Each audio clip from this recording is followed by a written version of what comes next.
Yoon akkanaan du'e garuu sheenaa qabadhu. Akkasiin na gootan kanaan.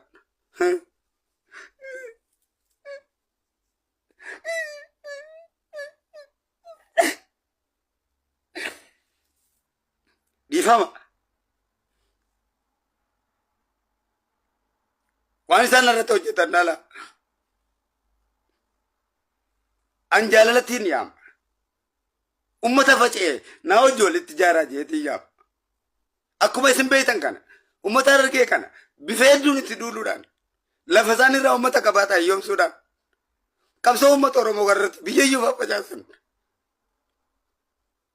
Kanaaf ummanni Oromoo hundi garaan isaa mataadha. Ummata nan bakka jirraa walitti qabachuu jiru. Ummata direerra narraa faffacee shamarran irraa barachuu dadhabanii direerra faffacaan kana lammateen harkaa facaasa.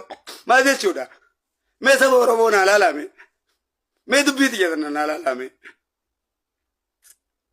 Arra shamarran Finfinnee keessatti diree hunda irratti narraa dhangalaanii dargaggoon beenziila dhuyiti. Haawwan akkasii ummata qabaataa akkas godhan jechuudha. Osoo ummata kana obsee jiru kulaa sharrii natti banuun maayesho. Isin waan feetan goota rabbiin kiyya isin wajjin jiru. Naa wajji jira. Tumsa caalee Allahuudhaan qabaan ummata kana irratti. Saba Oromoo hundaaf.